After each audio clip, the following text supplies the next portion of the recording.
దీన్ని చౌకబారు రాజకీయం చేయదలుచుకోవాలి. ఇప్పటి కార్పొరేటర్లతో 3 సార్లు నేను అధికారికంగా సమావేశమయ్యాను. ఎన్నిక అవగానే అందరితో కూర్చున్న పార్టీలకు అతీతంగా మనం పనిచేద్దామని, ఉద్యమాలు వచ్చినప్పుడు శాంతి భద్రతలు స్పందించే వాతావరణం వచ్చినప్పుడు మరోసారి సమావేశమయ్యాం.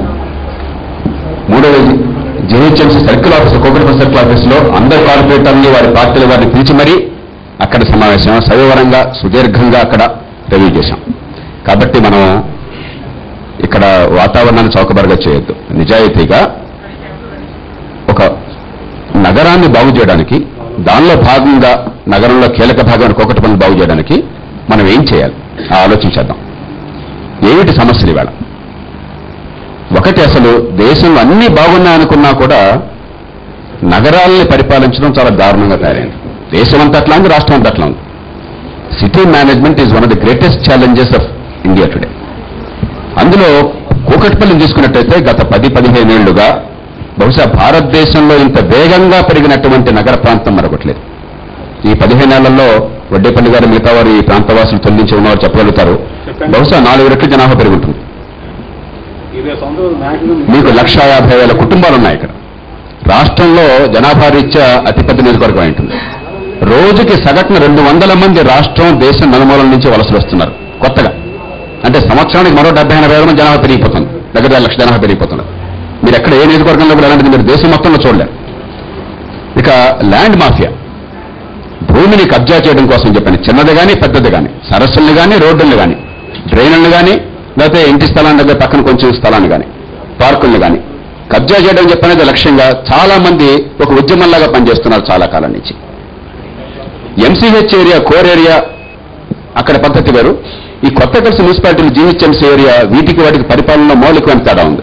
ఇక్కడ విద్య, ఆరోగ్యం ఎంసీహెచ్కి వేరు, ఇక్కడ వేరు. ఇక్కడ ఇంకా రంగారెడ్డి జిల్లా చూడాలి మనం.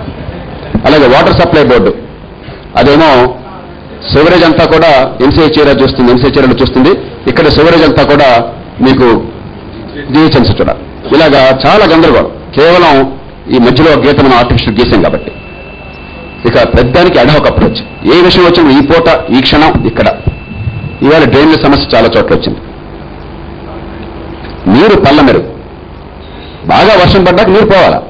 నీరు పోయే డ్రైన్లన్నీ కూడా మూసేసి గత 20 ఏళ్ల నుంచి, 30 ఏళ్ల నుంచి ప్రతి వాడు కూడా అక్తిలో ప్రదర్శించి, ఇందాక శ్రీనివాస్ చెప్పినట్టుగా కూకట్పల్లి నియోజకవర్గ ప్రాంతంలో డ్రైన్ల మీద స్లాబ్లేసి, డ్రైన్ లోపల స్లాబ్లేసి బిల్డింగులు కట్టిన నేను కోకొల్లగా చూపెడతాను. వాటిని నిర్మూలన చేయకుండా, రాజకీయాన్ని అడ్డు పెట్టుకుని వాళ్ళకున్న రక్షణ ఉందే దాన్ని తొలగించకుండా, కఠినంగా మనం నియమాలను పాటించకుండా, వర్షం వస్తే వరదలు వస్తాయి సహజంగా.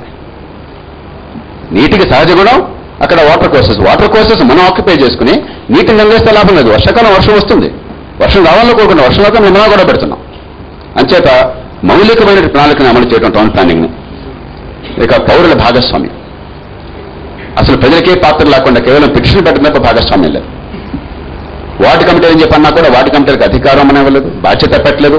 సమర్థుల్ని సరైన వాళ్ళని నిజాయితీగా ఎంపిక జరిగే ప్రయత్నం సరిగ్గా జరగలేదు. ఇక వివిధ సంస్థలు, వాటర్ సప్లై బోర్డు వాళ్ళది, జీహెచ్ఎంసీ వారిది, హెచ్ఎండిఏ వారిది, పోలీస్ వారిది వేరు, వారి సామ్రాజ్యం వేరు, రెవెన్యూ వారిది ఇంకో సామ్రాజ్యం. ఇట్లాగా ఇవన్నీ ఏదో భారతదేశం, పాకిస్తాన్ లాగా ఒకరికి ఇంకో సంబంధం లేకుండా ఎలక్ట్రిసిటీ బోర్డు వారి సామ్రాజ్యం వేరు. ఈ నేపథ్యంలో ఒక మౌలికమైన మార్పు కోసం మనం ప్రయత్నం చేయాలి. ప్రస్తుతం మీరన్నారు ఒక బ్లూ ప్రింట్ ఏమిటని చెప్పని, అది మీ ముందు చెప్పి ప్రయత్నం చేస్తాను చాలా క్లుప్తంగా. దగ్గర 360 కోట్ల రూపాయలు కొత్త పనులు జరిగే ప్రయత్నం జరుగుతున్నది. ఈ సంవత్సర కాలంలో గట్టిగా పట్టుబట్టి, నేను ఇప్పటిదాకా ఈ మాట ఇప్పుడు బహిరంగంగా చెప్పను, ఎందుకంటే ముందుగా చెప్పేస్తే బయట పెట్టేస్తే జరిగేది ఆగిపోతుందని భయం. మనం ఉన్నటువంటి వికృత రాజకీయ వ్యవస్థలో, ఈ పంచాయతీ రాజకీయాలు చేస్తున్న కాలంలో, నేను అధికారంలో లేకపోతే ఏ పని జరగకుండా ఉండాలని చెప్పి ఎక్కువ మంది పోరాడుతున్నటువంటి వ్యవస్థలో ఎక్కువగా చెప్పడం మంచిది కాదు, పని జరగాలని చెప్పి గట్టిగా పోరాడుతున్నాం. మొట్టమొదటి 360 కోట్ల రూపాయలు కొత్త పనులు, జీతభత్యాలు అలాంటి సంబంధం లేకుండా. దానిలో ఇవాళ చాలా మంది చాలా కీలకమైన అంశం ప్రస్తావించారు, ట్రాఫిక్. 50% 180 కోట్ల రూపాయలు సుమారుగా ప్రధానమైనటువంటి రహదారులు, నేషనల్ హైవే ఉదాహరణకి మోసాపేట వై జంక్షన్ దగ్గర నుంచి మీకు మియాపూర్ దాకా 42 కోట్ల రూపాయల ఎక్స్పాన్షన్కి మంజూరైపోయింది. మళ్ళీ అధికారులందరితో కూర్చోవడం జరిగింది, కోఆర్డినేషన్. ఎందుకంటే డబ్బులుంటే సరిపోదు, ఆ ల్యాండ్ని క్లియర్ చేయాలని చెప్పి అన్ని శాఖలు కలిసి పనిచేయాలి. వాళ్ళందరూ తత్వ స్థాయిలో వాళ్ళు కూర్చోవడం, వాళ్ళందరినీ కోరడం, వారి టీములుగా ఏర్పాటు చేయడం జరుగుతున్నది. కాబట్టి ఒక 2 సంవత్సరాల కాలంలో ఈ నేషనల్ హైవే ప్రధానంగా అయిపోతుంది సర్వీస్ రోడ్స్తో సహా.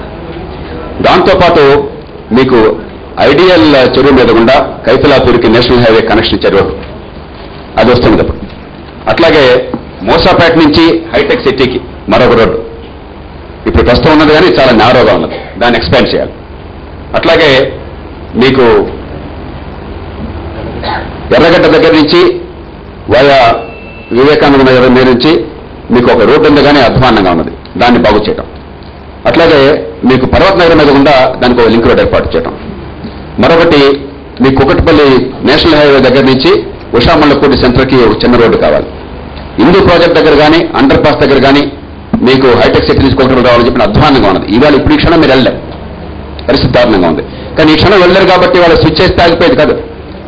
ఆ డ్రైన్లు పొందుతున్నాయి, రోడ్డు మీద 4 వేలు వెళుతున్నప్పుడు ఇవాళ మీరు అర్జెంటుగా ఆపేసేసి ఒక ఆదేశం ఇస్తే ఆగిపోయేది కాదు. ఆ మొట్టమొదటి నుంచి ట్రైన్ల మొత్తాన్ని కూడా సవరించుకురావాలి. ఇంతకాలం 30 ఏళ్ళు అయిన పాపం మొత్తానికి పరిహారాన్ని క్రమక్రమంగా చెల్లించాలి. కొంతమంది కఠినంగా చర్యలు తీసుకోవాలి.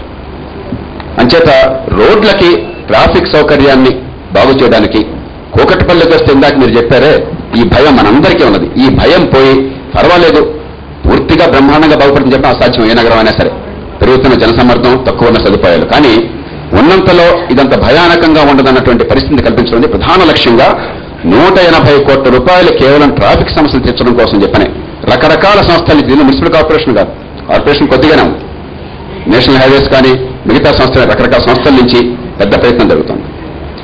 25% డబ్బులు అంటే దాదాపుగా 90 కోట్ల రూపాయలు కేవలం డ్రైన్లు, ఈ చెరువుల్లో ఈ ఎస్టీపీలు అంటే ఈ sewerage treatment plant, 3 sewerage treatment ప్లాంట్లు, ఈ డ్రైన్లు ఉన్నంత మేరకు బాగు చేయడం 90 కోట్ల రూపాయల పని అయిపోయినే ఉన్నాయి, కానీ జరుగుతూనే ఉన్నాయి.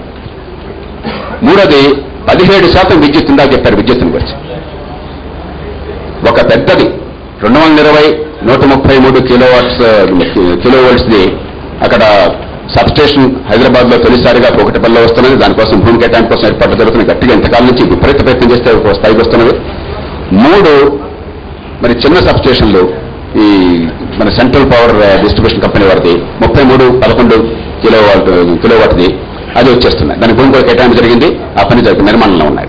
కాబట్టి ఇక్కడ కొంతమేరకు విద్యుత్ వినియోగం బాగుపడుతుంది. కానీ దీనిలో కూడా ప్రజల సహకారం కావాలి. ఈ మధ్యనే నేను భరత్ నగర్ వెళ్ళాను మన 3 రోజుల క్రితం. అక్కడ ఎదురుగా ట్రాన్స్ఫార్మర్ కావాలి, కానీ ఆయన ఎవరో మా ఇంటి ఎదురుగా మాత్రం వద్దు సార్, పక్కింటి ఎదురుగా పెట్టింది, ఎందుకంటే మా ఇంటి కారు పార్కింగ్ కావాలి.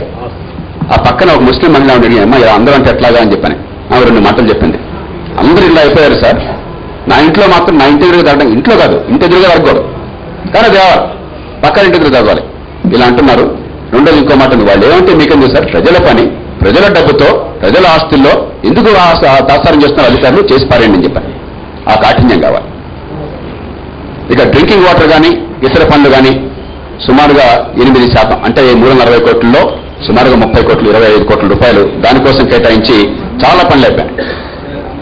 అసంపూర్ణంగా ఉన్నాయి. స్వర్ణధామ నగర్ మీరు తీసుకోండి, మోసాపేట తీసుకోండి. మోసాపేటలో చాలా కాలం నుంచి ఉంటే మా వాళ్ళంతా రష్యన్ ఇంజనీర్ లాగా రోజు 400 మిల్లీమీటర్ల లైన్ వచ్చిందా లేదని చెప్పిన ఫోన్లు చేసి, కలకత్తా ఫోన్లు చేసి, అది వచ్చే ఏర్పాట్లు చేసి, అంటే వ్యవస్థ వికృతంగా తయారైపోయినప్పుడు మనం అంతా గుర్రం గాడిద పని గాడిద చేయకుండా గుర్రం గాడిద పని మరి గుర్రం పని చేసేవాడు ఎవరు ఉంటాం ఎట్లాగా వ్యవస్థలో గందరగోళంగా తయారు చేశాం. అయినా కూడా ఫలితాలు కావాలి కాబట్టి ఆ ప్రయత్నం జరుగుతుంది.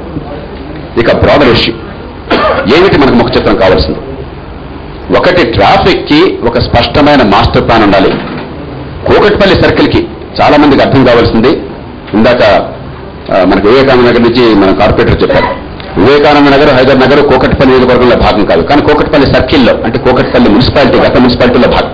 చాలా మందికి పాపం తెలియక నాకు ఎంతోమంది ఫోన్లు చేస్తుంటారు, నగరం నలుమూల నుంచి దేశం మొత్తం నుంచి రోజు ఫోన్లు చేస్తుంటారు. నా నంబరు ఈ పత్రిక బృందం అని చెప్పి అందరికీ తెలుసు, కాబట్టి నేను ఎప్పుడు వెళ్ళినా కూడా ఎత్తుంటాను రకరకాల సమస్యలు. నేను ఒక ఆయన నాకు సడన్గా ఎయిడ్స్ అని చెప్పారు, చచ్చిపోతానని చెప్పి ఫోన్ చేశాడు. భయపడుతున్న మళ్ళీ ఆయనకు కొంచెం కౌన్సిలింగ్ చేయడం, మనుషులు పంపించడం ఇలాంటి రోజు జరుగుతుంటాయి. అయినా కూడా ఇది శేర్లింగంపల్లి లేకపోతే ఈ బోరబండలో చాలా భాగం మీకు జూబ్లీ హిల్స్ లో ఉంది. కాబట్టి నియోజకవర్గం ఏంటో సంబంధం లేకుండా ప్రజలు ఒక్కటే, కాస్త ఈత దాటితే వేరే నియోజకవర్గం అయితే వీళ్ళు వేరే దేశం వాళ్ళు కాదు, అందరి సమస్యలు ఉద్దేశంతో సమగ్రంగా చేసే ప్రయత్నం